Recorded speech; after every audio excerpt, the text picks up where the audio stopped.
I've never seen the Killer Klowns from Outer Space film, but I feel pretty safe saying it's probably a bit trash. So by that standard, Killer Klowns the game is very on brand. Illfonic, as a developer, are not known for their superior quality when crafting video games. The only two games I know them for are the despicably bad Dead Alliance and the deceptively fun Friday the 13th. It's the former that gave me a reason to look forward to Killer Klowns. While it was never technically sound, Friday was a great adaptation of the campy horror the film series consistently offered. The core concept worked, so any iffy fundamentals became excusable. So 7 years and a new horror franchise later, what lessons have Illfonic learned? None, really. Killer Klowns feels like a game held together by stale cotton candy and silly string, which is par for the course where Illfonic are concerned. I honestly don't think they could make a stable game even if they wanted to.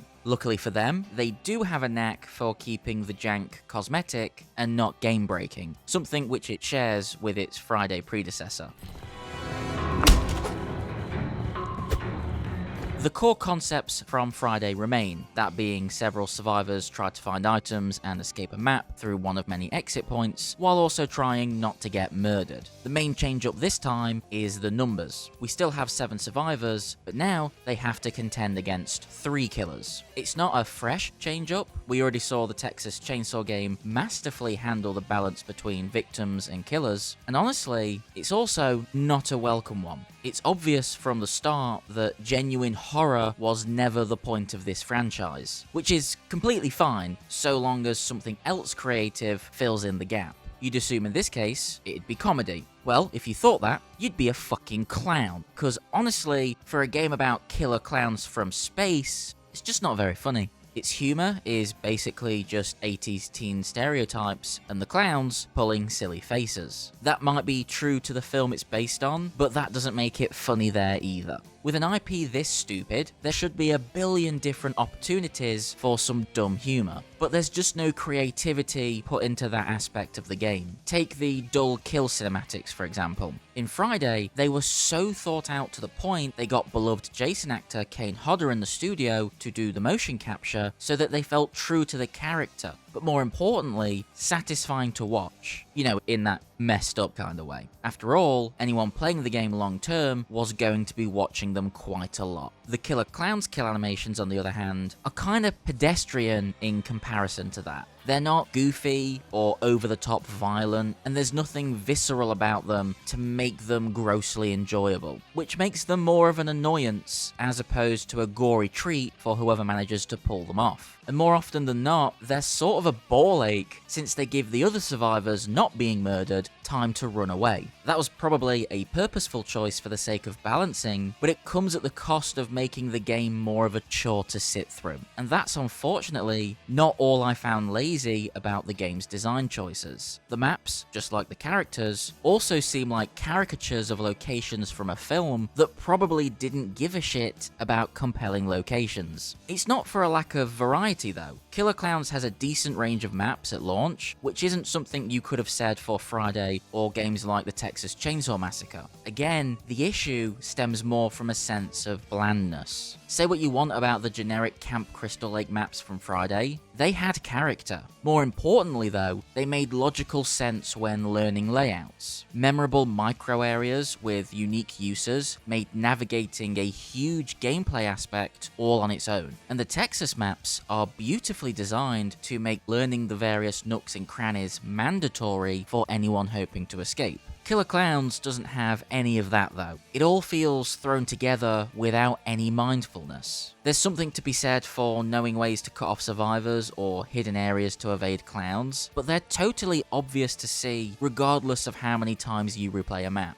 I don't want to sound like I'm shitting on them too heavily, because they are completely serviceable. It's just that playing this has made me realize how underrated the thorough level design in similar games has been. Okay, I really don't want to just shit on the game, because at a basic level, it's a good enough time. So I will say that playing as the clowns can be quite fun. Simplistic, yeah, but fun nonetheless. Mainly because they get to move around and actually do things instead of casually walking around at a snail's pace like the humans. And again, it's probably quite true to the film. I can't imagine a silly, low-budget 80s schlocky horror putting much time and care into its human protagonists, and the same seems true of the game. Hunting down the survivors has an organic joy to it. Getting a kill or turning someone into cotton candy cocoons feels fun to do, and fun to say. But to get a little negative quickly again, it rarely feels like a team effort. Mostly, the other clowns are there as competition to who can steal a kill first, which isn't inherently a bad thing. It can be thrilling to desperately scramble against another player for the final slaughter, but I don't think it's the multiplayer experience most people will come to the game for. As Texas proved, working together to massacre a victim is much more fun as a family. The saw is family. It's family. Also, some of the abilities are totally useless and somehow make the game harder. For example, powering up an attack rarely pays off and isn't worth the risk for the extra little bit of damage, while some others are way too OP and given way too early in a match. Take the lure ability that forces humans to walk towards a clown. It sucks because it all but guarantees a free kill and doesn't take nearly long enough to recharge. It'd be fine if there were certain requirements, like needing to be looking at the clown, but it seems like it can just be done at any point. Oh fuck, I started being negative again, didn't I? The squeaky shoes are fun and kinda cute, and I like them.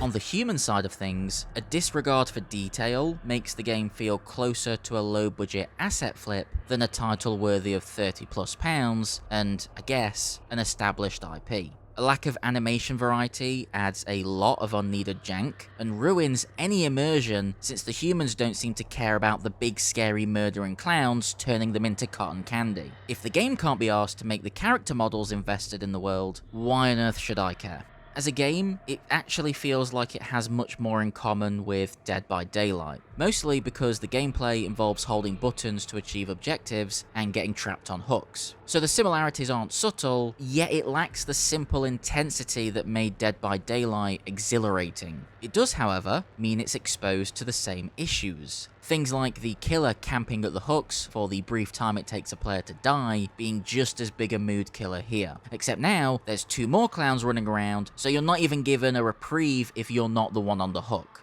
I am going to try and be positive again, just briefly. The one thing that I will give it over Friday, Texas, and Dead by Daylight are the unlockables. I wouldn't call them extensive, and considering the post-launch cosmetic DLC those 3 games got, we're in for a shitload of pointlessly dumb outfits in the short-term future, but it's nice to have something with a little range and longevity for those that don't want to be nickel and dimed for a glimmer of rewarding content. It really must sound like I hate this game, and I don't. Not really.